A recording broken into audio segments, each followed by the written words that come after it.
खुलुमबाय बेयो बड'लेण्ड इंखं टेलिभिजन दिनैनि रादाबखौ फरायदों आं प्रणय दैमारि दिनैनि गाहाय रादाबाव दङ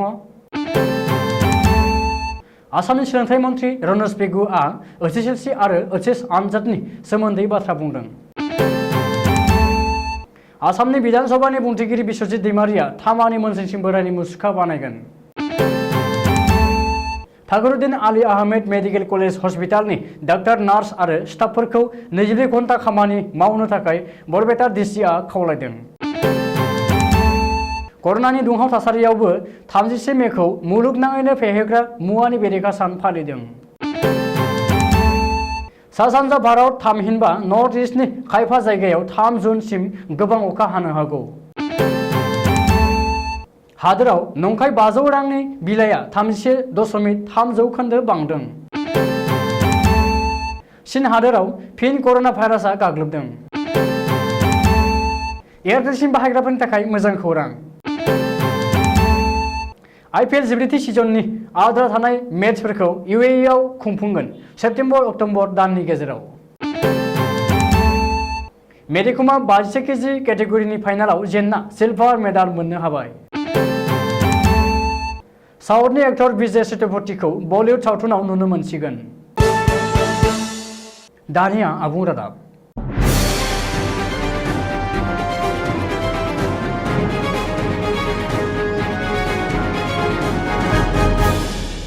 आसामनि सोलोंथाइ मन्थ्रि रनज पेगुआ एसएसएलसि आरो एचएस आनजादनि सायाव बाथ्रा बुंदों बिथाङा बुंदों दि जानो गोनां मेट्रिक आरो हायार सेकेन्डारिनि आनजादखौ कर'नानि थासारिखौ नायनानै खुंनाय जागोन बबेखानि सावस्रि बिफाननि गनायथि मोनबानो आनजादखौ खुंनाय जागोन होनना मिथिहोयो मख'नो गोनां दि आनजादनि 15 साननि सिगांनो आनजाद खुंगोननि खौरांखौ मिथिहोनाय जागोन बिथां सोलोंथाइ मन्थ्रिया बुंबावदों दि आनजादनि फराफारिखौ खम खालामनो हागौ होनना सीबीएसईआ इसारा होदों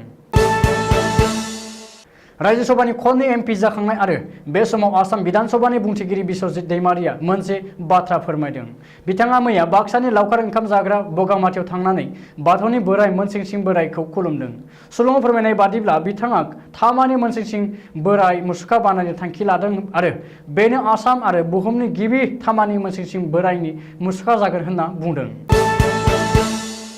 आथिखालनि कर'ना बेरामनि अलखद समाव बेरामिफोरखौ मोजाङै जोथोन लानो आरो जाहाथे रावबो बेरामिया जेबो उसुबिदा मोननाङा बेनि थाखाय बरपेटायाव थानाय फखरुद्दिन आली आहमेद मेडिकेल कलेजनि गासै मेडिकेल स्टाफखौ लानानै मोनसे गोनांथार मेल खुंनाय समाव बरपेटा जिल्लानि जिल्ला बेंगिरि तेजप्रसाद भुसालआ बयखौबो खावलायदों दि जाहाथे मेडिकेल कलेजनि गासैबो डाक्टार नार्स आरो स्टाफफोरा कर'नानि बे अलखद समाव रावबो सुथि लाया आरो 24 घन्टा सम मेडिकेल कलेज एडमिट जाफैनाय गासैबो बेरामिफोरखौ मोजाङै जोथोन लानो हायो आरो जाहाथे रावबो बेरामिफोरा जेबो उसुबिदा मोननाङा जिल्ला बेंगिरि भुसालआ बयखौबो डाक्टर नार्स आरो स्टाफफोरखौ खावलायबावदों दि बे अलखद समाव बन्द सानखौ फालिया मानोना सुबुंखौ सिबिनो मोननाय एबा जोथोन लानो हानायानो बयनिख्रुइबो देरसिन धोरोम बेखायनो गावबो जिल्ला बेंगिरि तेजप्रसाद भुसालआ गोनां जायोब्ला हर गेजेरावबो मेडिकेल कलेजाव फैनानै नायगिदिंहैबाय थागोन होननानै बयनिबो सिगाङाव फोरमायथिदों मख'जाथावदि आथिखालाव COVID-19 नि थाखाय आलादायै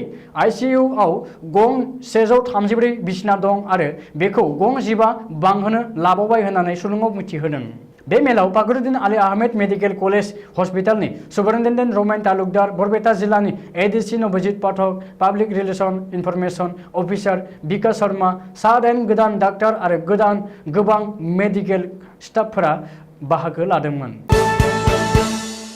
आथिखालाव कर'ना बेरामनि दुं हाव हाव गिलुं थासारियावबो 31 मेखौ मुलुगनाङैनो फेहेरग्रा मुवानि बेरेखा सान फालिदों मख'नो गोनांदि आथिखालाव मुलुगाव फेहेरग्रा मुवाखौ सोबनाय एबा जानायनि थाखायनो एबा बाहायनायनि थाखाय जाहोनाव बोसोरफ्रोमबो 5.4 मिलियन सुबुंफोरा अबथिरा थैनो गोनां जायो बेखायनो वर्ल्ड हेल्थ अर्गेनाइजेशनआ थांनाय 1987 मायथाइनिफ्रायनो बयखौबो सांग्रांथि होनो थाखाय गुबुन सान फालिनाय बादिनो 31 मेखौबो बोसोरफ्रोमबो फेहेरग्रा मुवानि बेरेखा सान फालिबोदों जाहाथे मुलुगनि सुबुंफोरा बेबायदि गाज्रि हुदाखौ ज्राब नागारो आरो फेहेरग्रा मुवानिफ्राय जानगाराव थायो भारतारि बोथोर बिगियाना फोरमायनाय बादिब्ला सा सानजा भारतनि खायफा जायगाफोराव फैगौ 3 जुनसिम गोबां अखा हानो हागौ होननानै बुंदों बोथोर बिगियाननि बुंनाय बादिब्ला दिनै समबाराव आसामजों लोगोसे अरुणाचल प्रदेश आरो सिक्किमाव अखा हानो हागौ आरो फैगौ 1 जुनाव आसाम अरुणाचल प्रदेश नागालैंड मिजोराम मेघालय मिजोराम मणिपुर, त्रिपुरा आरो सिक्किमाव गोबां अखाजों लोगोसे सारअन्थाइबो गावनो हागौनि सांग्रांथि होदों। हादोराव करापसन बांनायखौ फोजोबस्रांनो थाखाय मदि सोरखारा 2016 नि नभेम्बर दानाव मोनसे थांखि लादोंमोन। बे थांखिया जादों हादोरनि गोजाम 500 आरो 1000 रांनि बिलाइफोरखौ फोजोबस्रांनानै गोदान रांनि बिलाइ साफायनाय। बेनि थाखायनो मदि सोरखारा 2016 मायथाइनिफ्राय हादोराव 500 आरो 1000 रांनि बिलाइखौ गोदान महर होयो। बबेखानि मदि सोरखारनि बिब्दि खालामसेयावबो हादोराव नंखाय रां बिलाइया बांसिनदोंसो। मख'नो गोनांदि 2021 मायथाइयाव 500 रांनि नंखाय बिलाइया 37.3 जौखोन्दोसिम बांदों। चीननि सोरखारा कर'ना भाइरासनिफ्राय उदां जानो हाबाय होनना फोसावबायमोन। बबेखानि बे समाव मोनसे खौरां फैदों दि चीन हादोराव फिन कर'ना भाइरासआ गाग्लोबदों। रिपर्टनि फोरमायनाय बादिब्ला चीननि गुआंडं खुंथायाव गोदान कर'ना केस मोननाया बांगासिनो। हरखाबै कर'ना भाइरासनि सा 27 गोदान केस फैदों। बेनिनो सा 20 खौ जायगानि मानसि आरो सा 7 खौ बायजोनि होननानै बुंनाय जादों। रिपर्टनि फोरमायनाय बादिब्ला चीननि गुआंडंआव थांनाय सप्तायाव गोदानै सा 20 कर'ना केस मोनदों। बेनि थाखाय नोगोरनि खावसे बाहागोखौ लकडाउन फोसावना होनाय जायो। दायो चीननि लियुआन जिल्लायाव थाग्राफोरखौ कर'ना टेस्ट खालामनो थाखाय सोरखारा मोनथाय होबाय। बेनि थाखाय नोगोरनि खावसे बाहागोखौ लकडाउन फोसावना होनाय जायो। दायो चीननि लियुआन जिल्लायाव थाग्राफोरखौ कर'ना टेस्ट खालामनो थाखाय सोरखारा मोनथाय होबाय। बे हरखाबै कर'नानि बांनायखौ नोजोर होनानै बेनि हाथाइ बाजार, child care centre, cinema hall, restaurant आरो स्कुलफोरखौबो बन्द खालामथ'नाय जाबाय।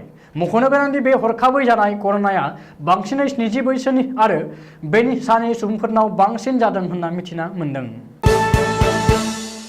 हादोरनि बांसिन सुबुंफोरानो दायो जिअ' सिम बाहायो। मानो होनोब्ला बे समाव गुबुन सिमनिख्रुइ जिअ'नि नेटवर्कआ बयनिख्रुइ गोख्रैसिन जायो।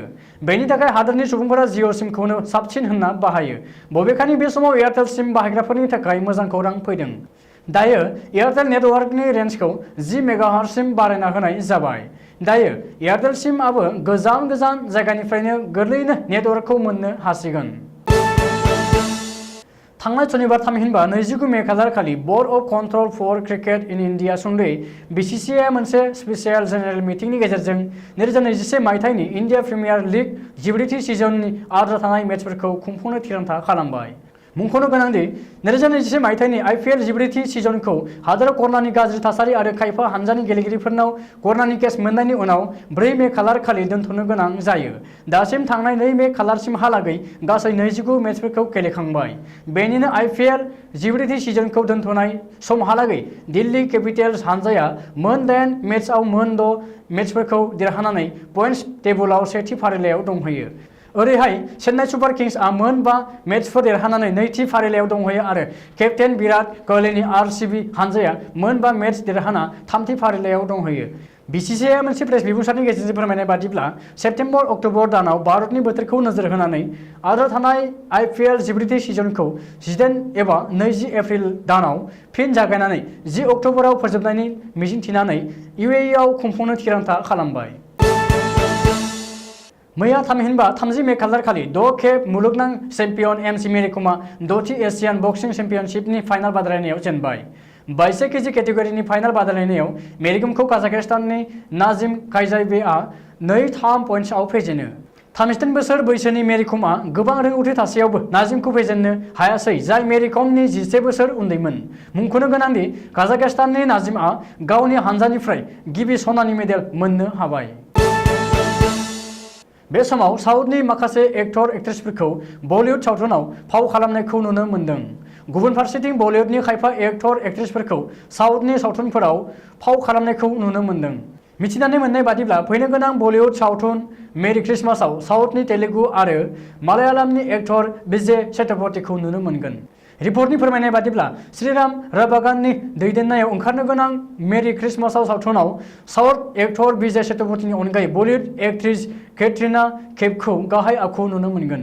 फोरमायनाय बादिब्ला सावथुननि शुटिंखौ जुन दाननिफ्राय जागायगोन आरो बेखौ मुम्बाइ, पुणे आरो गवायाव खालामनाय जागोन। मख'नो गोनांदि विजय सेतुपतिखौ मेरि क्रिसमासनि अनगायै बलिउडनि फैनो गोनां टि सिरिज आनवान्टेडआव शाहिद कापुर आरो राशि खान्नाजों लोगोसे नुगोन। बेनि अनगायै करण जहारआ विजयनि मुम्बाइकार सावथुननि पस्टार रिलिज खालामबाय। दिनैनि रादाबा एसेनोसै, गोजोन्थों।